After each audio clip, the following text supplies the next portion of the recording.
guys. Well, welcome along to Wind Down today. So hopefully everyone's had a very good fortnight and a very good week, and everyone is COVID free and things are actually out there happening. So how's everyone? Pretty good. Awesome. Yeah. Excellent. Thank you, Richard. That's okay. Hey guys, we had a very good response to our webinar last week, or fortnight, sorry.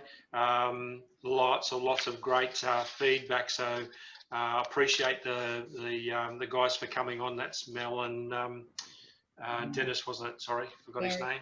Yeah. So thank you very much, Barry. Thank you, JT. It's been a big week, mate. Oh, jeez, mate. I tell you, I think I'm getting Alzheimer's, but anyway, it doesn't matter. Guys, let's go around the traps. Okay, so what's something that's happened exciting this week, or what's news out there, guys? JT? Oh, wow. Okay. Do you know, I think my exciting news for the last fortnight is business as usual. I really do think that lots of businesses are bouncing back. Look, they're not back with inquiries, they're not back with sales. We know that. But we are generally coming back into life as we know it. People are genuinely coming back to the clubs, albeit slowly. They're coming back. They're participating in group fitness classes. Their PT numbers are going up. Just everything is, except for Victoria, everything seems to be heading back in the right direction, and let's call it normal. Yeah, I think one of the things that, sorry, Richard, go. No, you're right. Keep going. One of the things that I would share is last weekend, there was a Fitness First club here in Sydney where there was a COVID case. Someone came in, did a Pilates class, and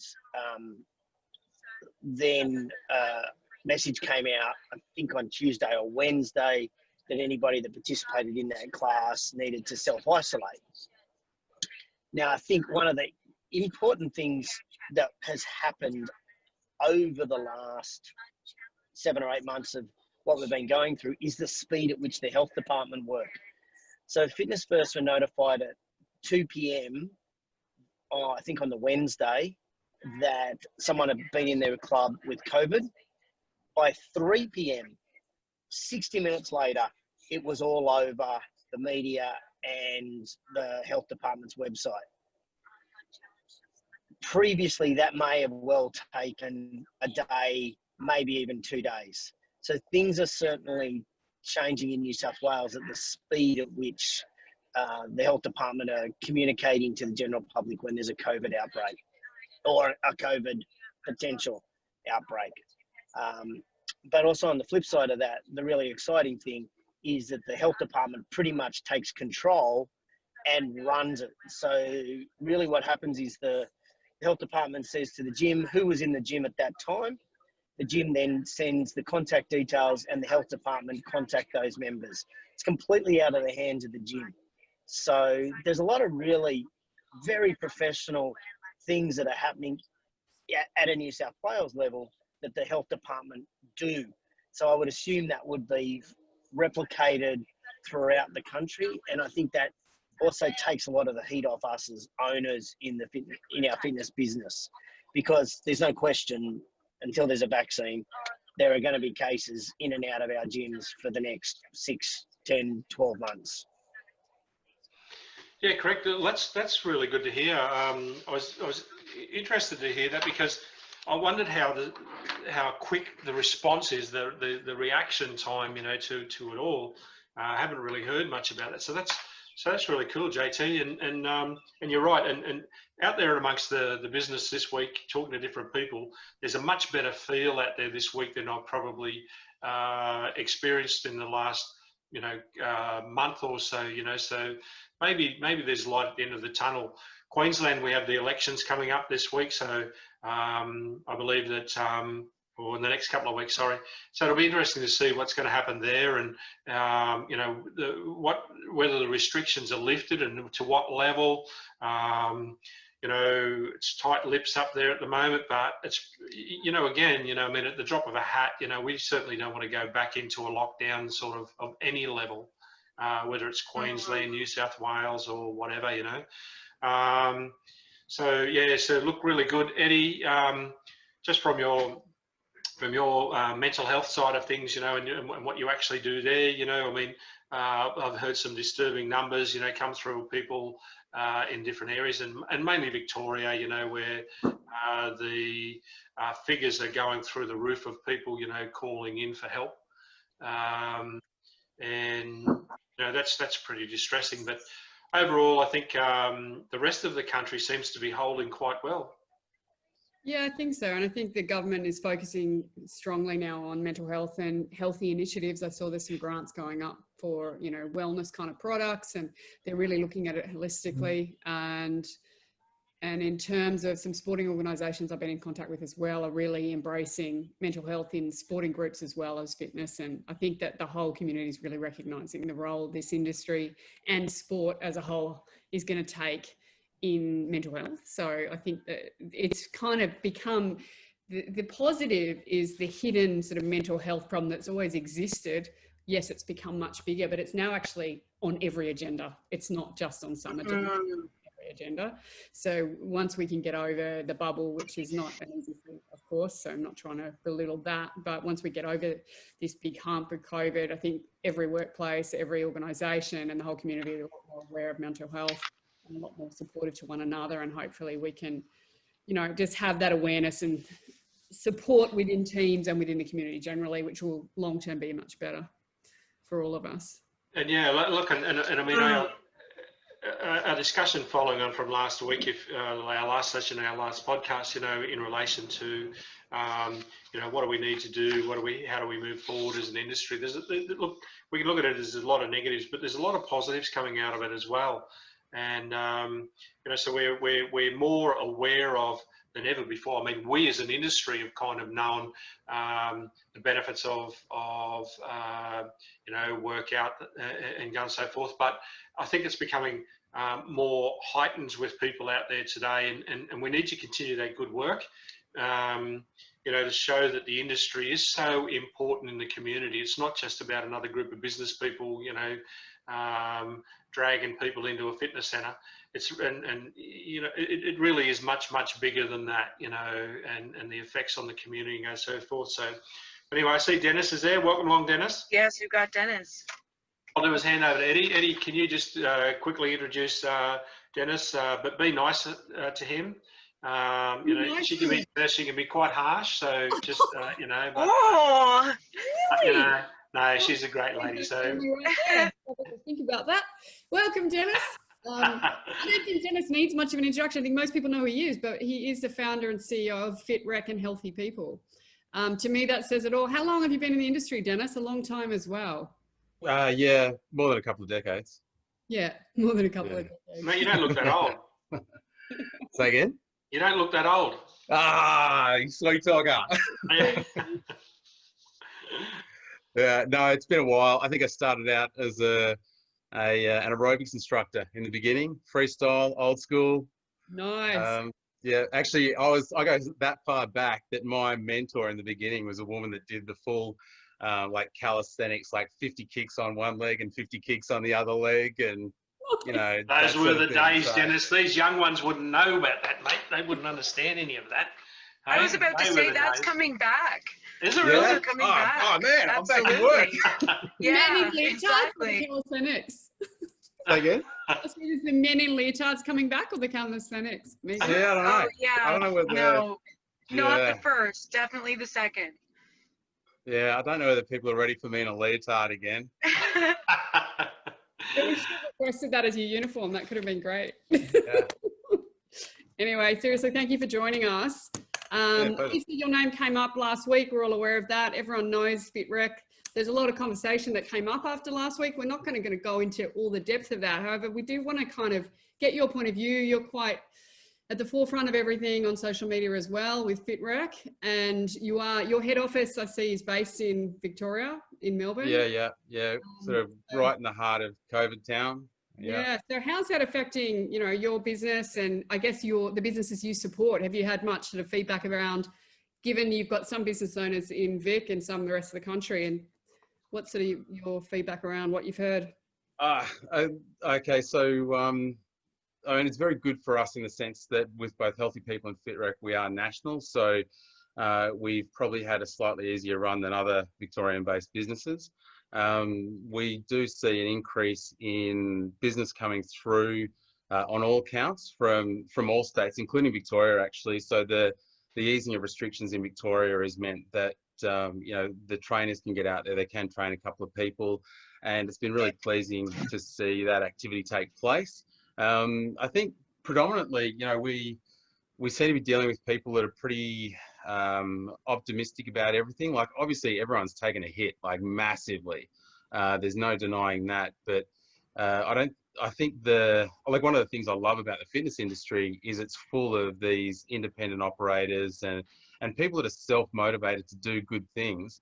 And so, you see people T-boned by COVID, and they're just dusting themselves off and pushing on, trying to get things done. We hear a lot of good stories about people who are adapting, they're making the most of what they can do, and I guess pushing forward so that when everything does ease properly, especially here in Vic, people are ready to hit the ground running.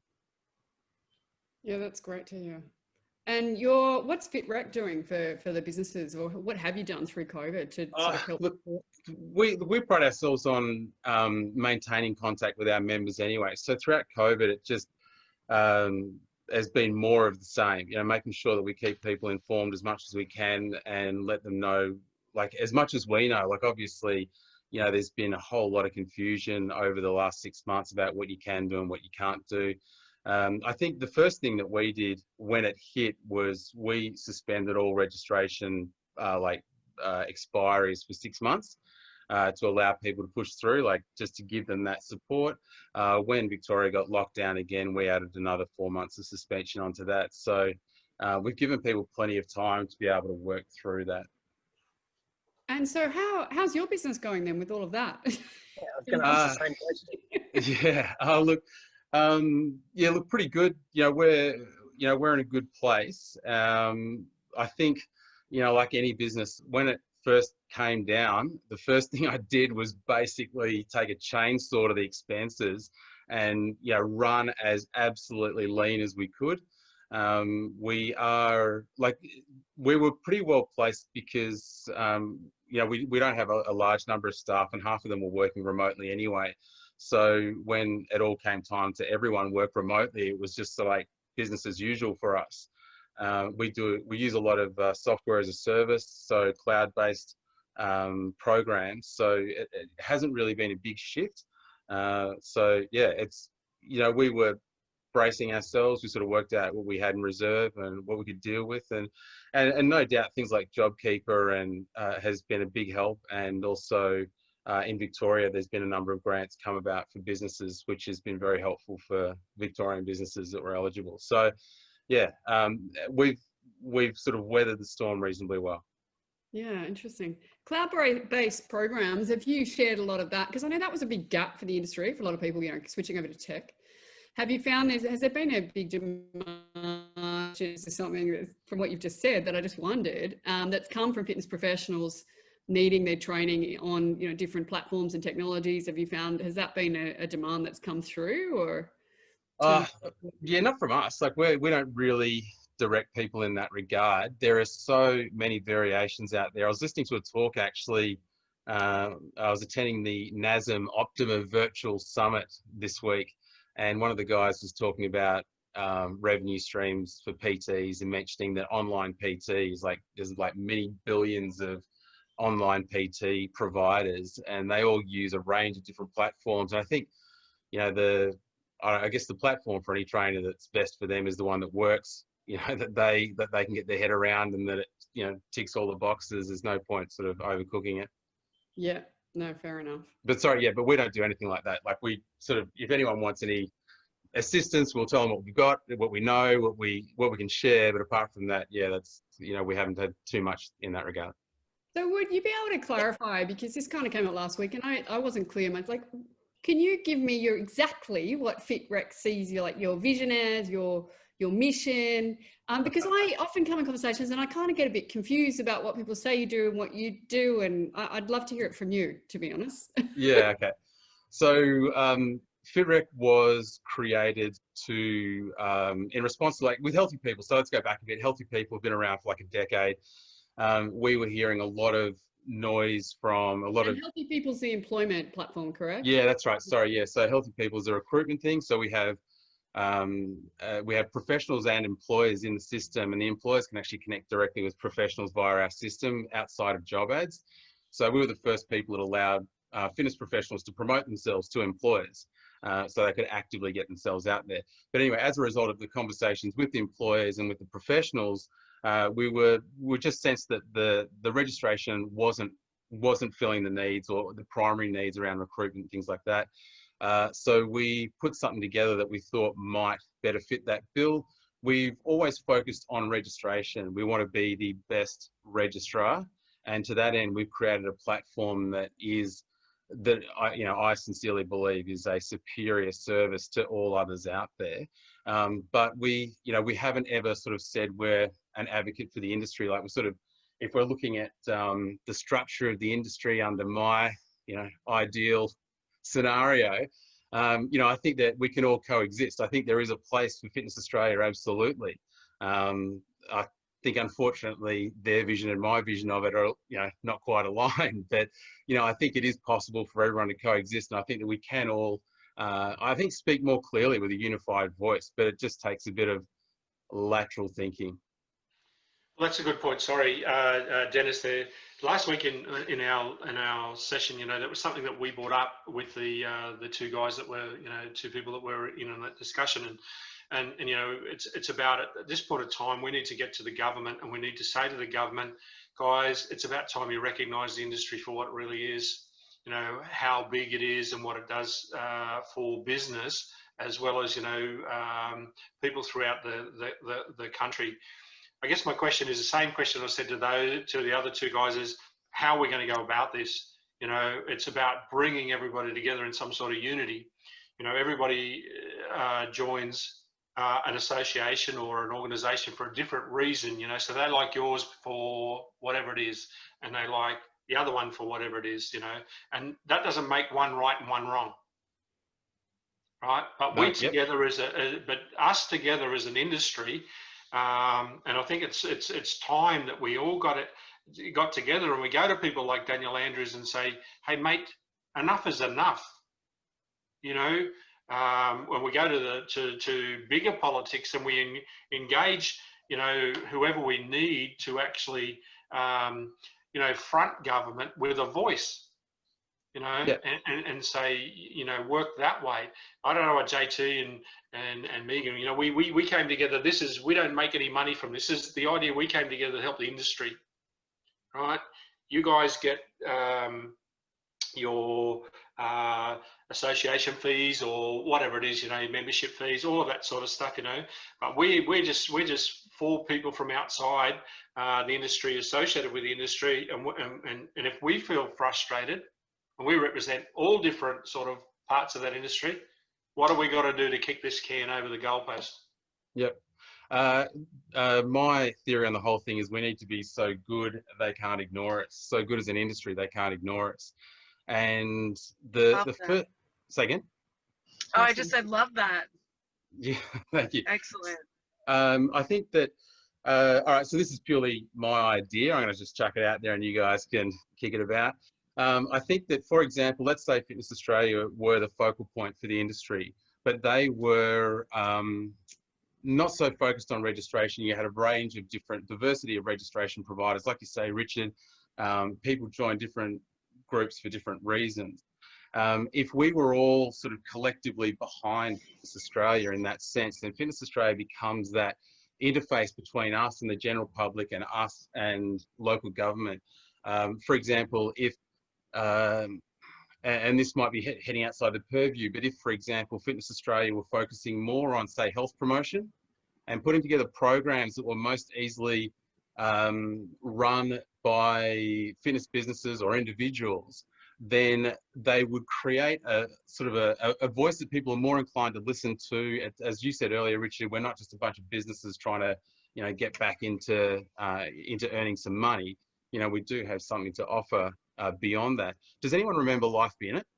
Yes, of course. Yeah. Okay. So that was monstrous. That was such a great campaign that everybody knew about. The challenge of doing. I got a question. Does anybody remember when the Life Be In It campaign actually went live in Australia? What year was it? I'm going to say 86. I was going to say it would have been probably around the 80s, like 1980. Megan's looking like Megan's there sitting and she's just dumbfounded. She goes, when I was born, I think. This is like, what are you guys talking about? And there's a specific reason I asked that question, because if you ask anyone who would be kind of north of 45 years of age, they would say the Life Be In It campaign would have been probably the early 2000s, maybe the 1990s. It was 1975. There you go. Wow. Yeah, right. Okay. There you go. So here's the thing. That's how good that campaign was. And Wow. the challenge that we have now is that, no one's really got the money or the power to put something, a message like Life Be In It out there. TV stuff, radio stuff, everything else. It saturated everything and everyone understood it. I think we, though, have a unique opportunity where we are all willing to push in the same direction. And so if someone was to come up with a health promotion program that was then distributed out through all of the different registrars, to all of our professionals, to all of our businesses, to everything else that was then speaking this, this same message. And in my mind, the message is something that is all the community can get involved in. Something as simple as Life Be In It, where you have like a free program that might operate from different facilities everywhere, like a walking group, whatever. Like, I don't have the answer to that specifically, but the notion being that collectively we can all promote this one program that everyone gets to know. And then that is going to start to create movement sort of further up the food chain, especially with government and things like that, where they start to say, well, hey, this is crazy. This fitness industry has got together and done something so monumental as to create this whole community platform where everyone can get involved in fitness. And it's not all about trying to drive people into the gyms. It's all just about encouraging activity, getting people involved. And yeah, we might be able to skim off a few memberships here and there, but the main thing is just to get everybody active and get them moving and be seen to be doing this great thing for the general public in the industry. If the money, well, if the resources, and it wouldn't take that much money because you're getting it distributed digitally and whatever else via all of the different registered businesses and the professionals, that focus would then give us, I think, more clout within, when we have these arguments with government, when we come forward. So yeah, I think that's one way in which we could, like, the notion of us just lobbying as a group is not having the impact. And I think, Fitness Australia, with respect, has been doing the same thing for a long time and we haven't yet nailed it. And I think that it's now time to start looking at things from a different perspective and just go, hey, all right, this direct sort of front-on approach is not working. Let's do this come from this platform of so good they can't ignore us. I love the idea. So can I just get clear on that? I don't know if everyone else is clear, but I'm not Sorry, clear. Chanel's trying to shut Sorry. Welcome to the Eddie Griffin Show. Sorry, I got the, can't say hello to you. My gorgeous wife here, she's distracting me. Sorry, Edwina. Sorry, is that all right, Rich, if I ask that? Of course it is. You go for it. What was the question? I was like, I need to shut up. I'll be quiet once I get clarity, because I just wanted to understand when you said community programs, are you talking about I don't know if everyone else already gets this, but are you talking about a program being designed where you train people to do an exercise kind of program, or I'm not really sure what you mean by that. I mean, Yeah, I'm talking lowering the bar like a lot lower in terms of entry to this. So you think about Life Be In It. The real joy of Life Be In It was so basic. It's like, you know, run, skip, all that sort of stuff. Do you remember that? Yeah, Yeah, yeah. yeah. So you're Some of them saying don't. So bring back Eddie, more, Norm, bring back Norm. No, we Eddie, got to, more of you a know, campaign than a program. Yeah, got you. yeah, more of a campaign. I'm Put something. envisioning like Are You Okay Day, for example. Yeah, Something like that. Like I think we Oh, all much know, more fun. yeah, we all know we all know businesses that run community programs in their area. Like they might have a day where they do circuits in the park and it's free and everyone can come along. Yeah, yeah. Or there's a group called Live Life Get Active. Yeah, Live Life Get Active that run free programs that are sponsored by different groups for people within a community. Yeah. And it's such a beautiful way to get people active, because I mean that's the thing, we want to get more people active, and I think that if we are seen as an industry to collectively come together to promote something like that, where we're encouraging like a campaign of wellness that runs for, I don't know, a year and then changes the next year or whatever else, I think we're going to have a profoundly greater impact on on government decisions in terms of the value of the industry and what we can do. Totally right. Yeah, right. And I think we all kind of feel that. And I guess the next step of moving forward with this whole thing is, how do we pull that all together? And we really do understand that the industry is full of egos as such, and we need to put that all aside, and we need to go, guys, this is whether COVID stays around for another 12 months, 2 years, 3 years, whatever, we're talking about the future of the industry and recognition of that industry. We've got a lot of very, very professional people, whether they're service providers to the industry, trainers, whatever. And the whole sphere of that, Dennis, is that, we need to bring those people together, and we need to go, we just don't only help here, like by getting people active, right? We actually provide the whole service as well. So, it's about the truck driver that drops the bottles of drink over, or the water, or, and all of that sort of stuff. We're much bigger than what the government actually thinks. And it is, you're right. Maybe there's funding out there somewhere that we can pull in from some government grant or whatever and use their money. Well, it's actually our money, but, to actually put something together. You're talking about something I envisage, all of these fitness centres and wellness centres across the country, just jumping in and doing this, and, having their input into the whole thing as well. It doesn't have to be an association, but we go to government and say, you know what, there's 2 million people in this, or there's 10 million people, and they're all pissed off, right, that we're not recognised as an industry. And I think that what you say is a great point, Rich, because when I was at Noosa Council, there's a lot of programs that like this, like we did active kids, we did active mums, we did active elders they're doing now. And I know from local council that I experienced anyway, with working with about 5 councils in Queensland, was they would have loved it if the industry, because they were saying to me, how do we choose trainers? Because they get all different fitness groups in. So they're using government funding for their council to get their area. But if you could round up all the councils with all of those programs and go, we've got a program, here it is, here's the trainers that we can say to you that we can recommend can run it, they'd be stoked, because it's less admin for them. If you had a whole platform for them and they just plug into it, I think there's really something that could be in that. And JT, you were talking about some stuff that's already happening, weren't you, the other day? Promotions with a couple of the chains. Oh, yeah. So the chains are FLG, Fernwood, Anytime are putting money into group advertising in Victoria and New South Wales to rebuild consumer confidence to come back to clubs. And that's kind of being overseen, I guess, by Fitness Australia, but pretty much funded by those chains. I want to go back to something Dennis said, which I really liked, and starting to open up. I think should open up conversations. And Dennis, correct me if I'm wrong, but you said something like, /healthy people don't want to do the lobbying. That's Fitness Australia's responsibility.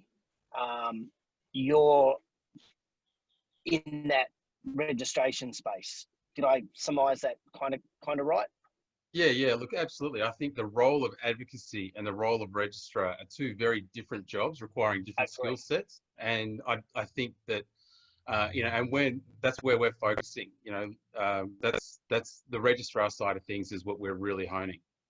And I think this becomes important for the future of our industry, is that if Fitness Australia, for the visual people kind of sit up here, we could probably have 5, 10, 15 registration bodies below that the consumer, being the fitness professional, they can choose who they want to register with. I think there needs to be a minimum standard around that registration, whatever that looks like. And I think each one of those registrations that would be with FitRec or Physical Activity Australia or AusReps, there probably needs to be 5, 10, 15 bucks of each of that gets funded back up in Fitness Australia to be able to fund the campaigns that we're talking about. I think the problem that I perceive in all of this is the history of Fitness Australia, which I'm fortunate or unfortunate enough to have witnessed with Dennis, is that AusReps role in the Fitness Australia organisation and the setup and the funding that then provides. So I think part of perhaps COVID is that we almost have to sit down and rebuild what this looks like and the registration. So like I said 2 weeks ago, the registration is over here. The accreditation of health clubs and getting relationships with allied health professionals and governments sits over here. But we can't do that without having a base level of registration or accreditation that people agree with. That would be my view. But I love the idea that the old keep the bastards honest by all of the registration bodies always having to provide great service to the people that are registered. Otherwise they go, well, I'm not going to re-register with you. I'll register with that company over there then. I think that in itself has enormous merit if we can get a baseline agreement on what registration should look like. That would be my kind of utopian view. I think the challenge there is obviously that people register with different places for different reasons. And I think, you're right. Like obviously we consider ourselves to be a higher caliber, organization, but if, you have someone that opens up and they've got like 3 members, are they a registrar? I don't know. Yeah. But then, do you say, okay, you've got to have a minimum number before you can actually be classified as a registrar or something? I don't know. I don't specifically have the answer, but I certainly think that, I think the model can work and the solution is there. It's just a matter of whether people are interested in trying to pursue it. And I think for the future of our industry, we do need to pursue it, absolutely. But we also have to be clear that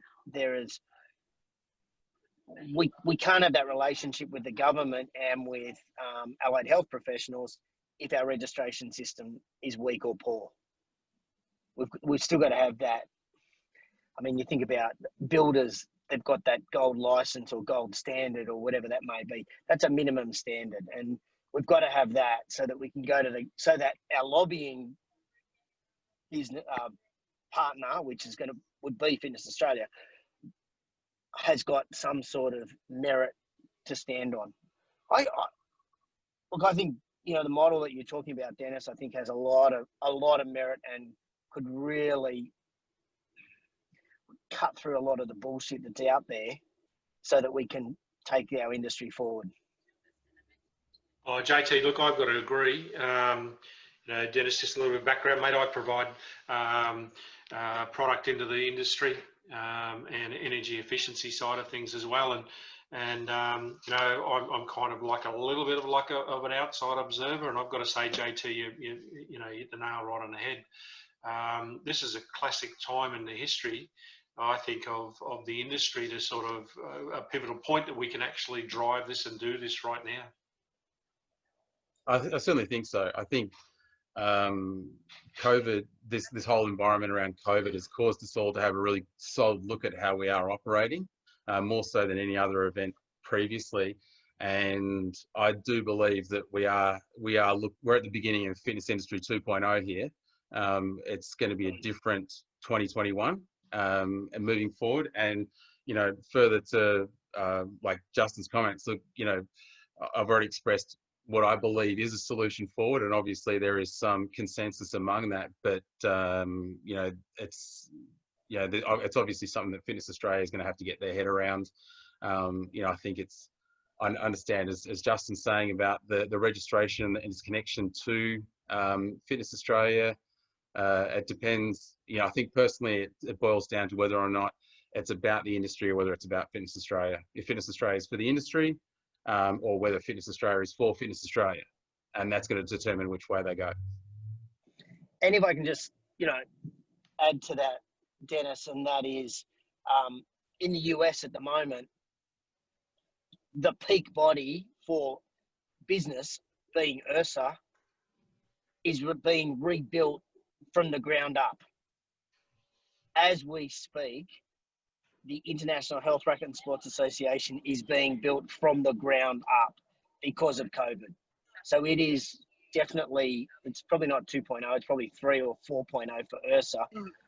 But we're seeing that rebuild there, and the catalyst to this has been lots of different factors.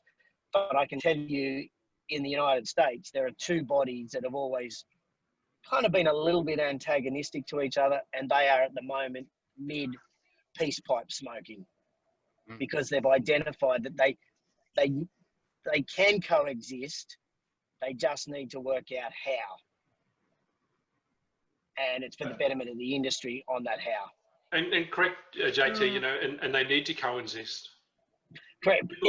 Like in the US, these two bodies that are working together, and it's going to be more than two, by the way. Within 6 months, you'll see a completely different topography of of how the United States works, industry-wise, completely different, and it's going to be pretty exciting over there. But I guess what it's showing is that when you put history at the door and you walk through into a new room, anything is possible. Yeah. Well put. Yeah, I think it's a matter of putting history aside, and I think genuinely rethinking the alternative. So guys, look, I mean, we've spoken about this in a couple of over a couple of sessions now, but how does this all happen? How do we, you know, who do we have to hit on the head to drag into the room to sort of say, you know, I'm going to drive this and I'm going to pull this together? You asking me? It's gone dead quiet. What's going on? None of us know, do we? You know, I wouldn't profess to speak for anyone else. Sorry, Megan. No, I didn't say anything. I would love to hear what Dennis thinks. Oh, okay. Hey, guys, if you're out there and you're listening to this, you got to imagine this. Okay, you got to see JT sitting in the back seat of his Porsche, driving along the road with his driver driving along the road. You know, you know, so it's really cool. Some car park somewhere. There's a Bunnings or somewhere, you know, on her phone, you know, going coming in on this. It's really cool to see. So good on you guys. But no, the question is, what do we do? How do we pull this together? Well, you're open to conversation by the look of it or the sound of it, Dennis, right? Yep. The two key players obviously would be you and Fitness Australia. Who else, JT? And Rich? Me? Well, only problem is Dennis can't get out of Victoria to have a meeting. That's his problem. Yeah. Yeah. I was actually looking at you in the car, just thinking, wow, if he was in Victoria, just be cutting laps around the block. I'll be creating a whirlwind of hot air. Yeah. Look, it's worthwhile, maybe us as a group or one of us as an individual, and putting something out there and saying, come on guys, we need to be that catalyst to kind of bring it together, I guess. There's a multiple facets to the whole thing as well. To go to government, you really need a lobbyist on the inside to sort of say, come on guys, as well. So, there's some connections there that we have, and you'd be surprised. What's the old saying? There's 6 degrees of separation. And you'd be surprised at who. Sorry. From Kevin Costner. Oh, was it Kevin Bacon? 6 degrees of Kevin Bacon or something. I don't know. So look, you'd be surprised who we know who can get to us, people on the inside, and it's just a matter of shelling out some sort of a plan and pulling that together for the best of the industry. I think that's long term, aren't we, Rich? I mean, it's we're sort of too late. Let's be frank with COVID. I think it's just woken us up to the fact that we don't have the impact that we'd like. And are we not on the same? It's correct, right? We're looking kind of longer term, and in terms of government, we need to get our certification and accreditation courses in line and everything in line before we can then go and start lobbying, because it's a bit everywhere at the moment. I think I don't know, but I've been in the industry 30 years, and I'm sort of kind of confused on what means what at the moment with education and CCs and accreditations, and it's not in a great place. I mean, it's a perfect time, I guess. Let's make that positive. It's a perfect time to shift it and reevaluate. Agree. Eddie, I think it is a perfect time, and however, I'm not sure it's a priority at the moment. And I think that becomes another question. It's like, so when does this become a priority? For some people, it might be number 1, and for Fitness Australia, it could be number 5. At the moment, I think the priority is supporting clubs reopening or getting open in Victoria. And, to be frank, like I've said on a number of previous wind downs, I don't think it's anything we as an industry are going to get those clubs opened. It's going to be when we start playing some of those tapes of Dan Andrews at Spearmint Rhino down in King Street. Dennis, we might have something on him, but he's obviously got something on the industry, so he's not helping us at all. So I think we got to be ready for when that does happen, that as an industry, Australia-wide, we support those Victorian clubs, because they're going to need some love and some support when they reopen. And potentially what we're talking about around rebuilding the registration system, we've got to timeline that in. And I would hate to see for us not to do anything, but also hate for us to try to move forward without actually getting face-to-face. And until Victoria opens up, that makes it really difficult. I kind of wonder, JT, I totally see what you're saying, but what I'm thinking is, does the initial meeting have to be about registration? That's the hot topic, right? That's the long term. But could it not be that all of the leaders who are going to look at registration later come together for the common good now and have a shared positive experience together before we get in? Because the registration is going to be a tricky conversation. We all know that. Like, to me, what you're saying exactly, I totally agree, and you're spot on that the priority is for supporting gyms now. But I think Eddie, I think some things that JT you've just touched on about supporting business in Victoria, and I think letters or words of encouragement from the industry in other areas, and saying to these guys, hey, listen, we've done this, and we've come out the other side. We changed some things. We stopped. We thought, but it will work. I mean, they've been locked down. How long is it now in Victoria? Is it 10 weeks, 11 weeks, something like that? Yeah. It's bloody hard. It feels like 7 months, doesn't it, Dennis? Yeah, it does. It does. Yeah. Yeah, Uh, I was talking to a guy the other day. He said, it was the first time they'd gone out to a restaurant for some time, but they had to be home by 8 o'clock in the evening or something like that. Like on this curfew. And he's going, it's just absolutely felt so alien. So I think it's about preparation. Moving forward, it's about supporting these businesses and getting them ready for opening. Okay. I don't know if there's a dot on the page to say it's going to open at this time, this month or anything, but like just in that preparation, we saw businesses, pull out a can of paint, put some paint up, made the place look fresh, or, and some businesses, maybe they're in a situation where they can't afford to do any upgrades or whatever, but it's just that support that we as an industry can give those people to say, we can pull together, we can do this, I think the biggest value for businesses, especially in Victoria, is going to be people like Justin, for example. You do the business coaching and things like that, giving them the first step, like making sure they're checking off these key steps before they open. Like there is, by all accounts, the people are ready to come back to the gyms by and large. For the greater part, we've seen like in other states, in other countries, and even in Victoria with the loosening of stuff, like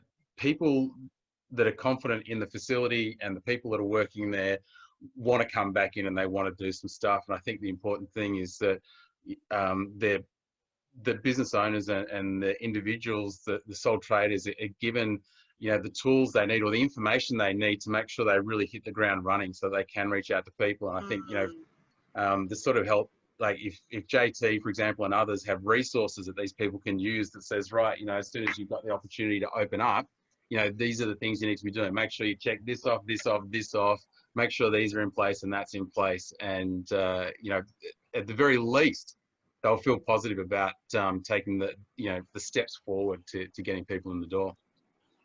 Yeah, look, and that's correct, and when we were talking to Megan here, with the centres in New Zealand and how they prepared and moved forward, there's technologies out there, and we need to look at things like cleaning processes, how they can give membership confidence, as they come back in. I can't remember, JT might remember the figures that we spoke about, about the numbers that actually came back into the centres when they opened. And, we expect, that maybe it's 50%, maybe it's 60%. We've seen around the world, of people who actually came back into the centres, how are these people prepared for that, to give people confidence. Megan can talk about, what's happened in New Zealand and in Queensland and that sort of thing, the numbers coming back, so it's that kind of stuff as well. Yeah, we've seen some really good numbers come back in the gym. I think one of the great things that Dennis has mentioned today is that you assist gym owners in finding some great coaches, and that can be really beneficial right now because we're starting to open up again and we've had to lay off a lot of our coaches. So, hearing you, it sounds like FitRec is a database that we can really utilize as gym owners to find some great coaches. So that sounds fantastic. And also, with regards to FitRec and any like continuing education or upskilling, have you found that there's been an increase in those in PTs taking on some of those courses while COVID's been really hitting Victoria? Yeah, absolutely. There's been a wealth of online courses being undertaken. And I think even in the last few weeks myself, I've been to 2 virtual summits. So, I think there's been a lot of people offering free and heavily discounted education online that people are taking advantage of via Healthy People. We've been promoting different course providers and via FitRec as well. Giving considerable discounts. So it's a good time for people to get into learning. And I know that there has been a lot of people take that up. Yeah, perfect. And just because I know we're finishing up soon, Dennis, when you were mentioning how you would really see the industry taking off and coming together, what kind of body other than Fitness Australia did you foresee really pushing that action or making that motion and bringing us all together? Was there one in particular that you had in your head? Because you described a great journey that we'd love to see you get rolled out. but I'd love to hear if you have any ideas on how we can really assist in doing so. Yeah, look, I mean, obviously, Fitness Australia is would be the first choice because they've already started establishing themselves as a name within, you know, both government and the general public. So, you know, there'd certainly be the first or the logical choice. But obviously, for it to come together, they would have to change significantly their approach to the way they operate, and yeah, that then means that if they can't come to that place, then it will fall down to someone or something or other group filling that gap. Certainly from the FitRex perspective, like we will continue to push for collaboration across the board. And while it's not our mandate to become an advocate for the industry, we certainly see no harm in doing what we can to bring people together, you know, as an industry. So, you know, we're, you know, if that's the first step we've got to take to get things going, then, you know, we'll keep pushing in that direction. But no, apart from Fitness Australia, you know, it wasn't like there was anyone else that, you know, was, you know, benchmarked for, you know, or idea for taking That you it forward. had an idea. Okay. Yeah, yeah. And with the changes that you are foreseeing, the Fitness Australia should make moving forward, what specifically are you discussing with that regard? Okay, we're getting into fairly turbulent waters here, but I would say, you know, like there is, so essentially, there seems to be a decision to try and sort of close out other providers and cut out the diversity or whatever else that we might have spoken about in registration. I think it's counterproductive to a unified industry or building that unity. I think in the very least, that is something that would need to be rolled back to say, hey, look, we recognise that we're not the be all and end all of this, and that there are other people in this industry and we can all work together. So I think that it's, that would be probably the first step. Starts there, yeah. Yeah, yeah. Okay. No, that wasn't too turbulent. That's fair. No, it's good. Okay, was I polite? I hope I was polite. I didn't Yeah, want to that was offend very anyone. polite. Was there anything else that you were thinking that needs to be done? Look, my background is in health promotion as well as exercise phys, and you know, I think that you know, I'm really, you know, I'm in this game. I'm in fitness because I love seeing people move towards fitness. I think fitness is the magic pill. Like it does so much good that, you know, we really need to see everyone doing just a little bit more. And I think one of the great things about this lockdown here in Victoria is that we have a walking trail near our house, and it's just been going gangbusters. It's like peak hour down there with people walking and riding and the dogs and all the rest of it. And it's such a great thing. And to my mind, what it's done is it's actually lowered the bar to entry for a lot of people. So we have more people coming out and taking part in activity, and this is like the first step for them. So they don't need to feel like, oh, I should be going to a gym or seeing a trainer or anything like that. They're just like, oh, hey, they're walking, I can walk, you know, and out they go and they start walking. All of a sudden, we've got more people doing more activity, and that's what we're aiming for. Not COVID, but the activity. So, you know, the idea being that if we, as an industry, start, you know, thinking more about how we can impact everyone, like get everyone moving. It's not always about coming into the gym or seeing a trainer. It's just about getting everybody slightly more active, getting them more involved, and just raising the general health of everyone across the board. So yeah, I don't know whether I'm answering the question, but that's where I'm heading. Yeah, okay. No, I like where you're headed. Movement is exercise for sure. So that's fantastic. You answered it great. Thank you. Can I ask a quick question to Dennis? Yeah. Mate, I love a lot of the things that you've said. One of the things that you've said a number of times is that Fitness Australia needs to change. Yeah. That was a bit quick. Do you think that... Sorry, that was a bit quick. Go on. I was like, yes, I was agreeing with you. I was like... Yes. Well, no, you weren't agreeing that they need to change. You were just agreeing that you said they need to change. Yeah. So I guess my question is, does Fitness Australia need to change, or does Fitness Australia, FitRec, Physical Activity, and any other registration body, do they all need to compromise? Yeah, I think there's always going to be compromise, and I think to to our end, you know, I think recognising Fitness Australia is partly a compromise, I guess. I don't know, but I think that I've been in discussions with other registration providers that are around, and everyone's like wants to do the right thing. Everyone wants to move forward. Everyone wants to see the industry move forward. We're all in it because we love it, and I think that. Look, while we all need to compromise, I think unfortunately for Fitness Australia, their compromise needs to be the greatest. Well, and that may well be the case, but I think one of the important parts, and Eddie, you know this better than anyone when you're facilitating change, is that if you're saying to one organisation, you have to change, that organisation, when you say that, that organisation automatically gets their back up. So when Fitness Australia says to FitRec, you need to change, whereas if we say, all right, well, let's just all come together and meet halfway, or 25, 75, or whatever it looks like. But I think so long as we're all, got pistols drawn at dawn, then and saying we need to change, we're not really going to get anywhere forward. We've all got to come together and say, look, okay, there are some things you do good that we like. There are some things you don't do that we don't like. We all have that. So let's just sit down and rebuild the system. Yeah. And I think you're right. But I think all the, when you talk about your pistols at dawn, so everyone's pistols are drawn, I think everyone's sort of at the card table in the saloon and there's only one group outside with pistols. That's the way it feels. Yeah, okay. That's interesting. And that's what I like about these discussions, because you learn so much. Mm-hmm. Industry, the more transparent we are as an industry, the better as well.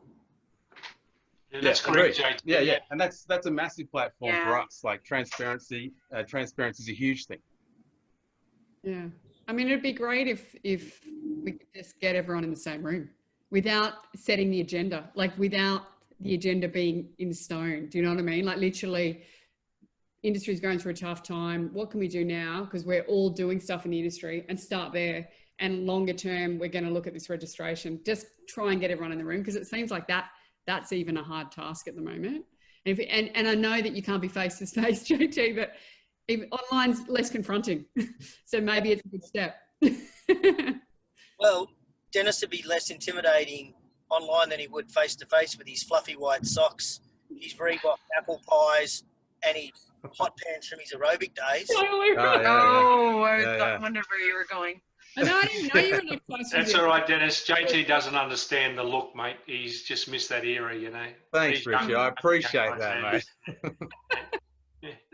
Don't worry. I was around in the days when G-strings were worn on the outside of hot pants. Were you supposed to wear hot pants? Hey, look, guys. Really, really good discussion, and I think that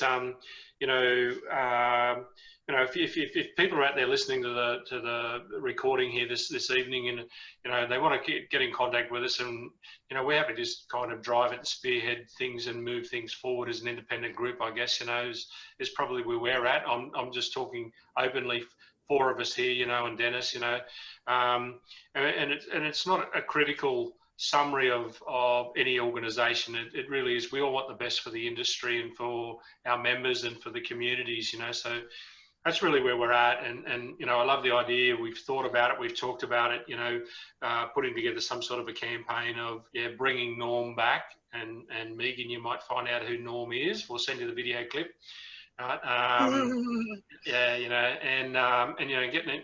Getting Australia up and moving again, and I like that idea. And we just need to find some ways to actually be able to do that. But if you're out there today and you're listening to the recording and you want to get in contact with us here, there's plenty of us around that you can actually call and talk to, or send us an email. But the podcasts have been really well received. There's lots of great communication coming back from it, and let's keep it moving forward. And Dennis, thanks very much for coming on today, mate. Really appreciate it. It's a pleasure, mate. I hope that Justin finally gets to wherever he's going. Only got 2 hours to go. He's going to Canberra. Is that correct, JT? Sorry, Dennis. You're going down to meet the Prime Minister, did you say? He's in Queens. He's stuck in Cairns. He can't get out of Queensland. Anastasia won't let him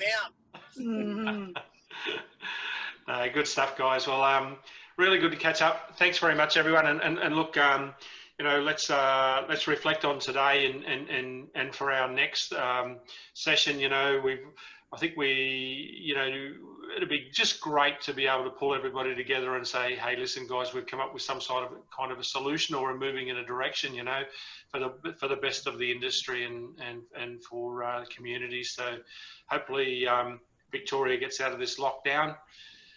Hopefully Queensland borders open up, and you know, we can all get together and have a drink again shortly. Hey. Banging. Well done, guys. Appreciate it. Have a great weekend. Thanks, Dennis. Couple of Thanks weeks. for Thank coming you, on. Megan. Cheers. Pleasure Good to on meet you guys. Cheers. Thanks for joining us. Cheers.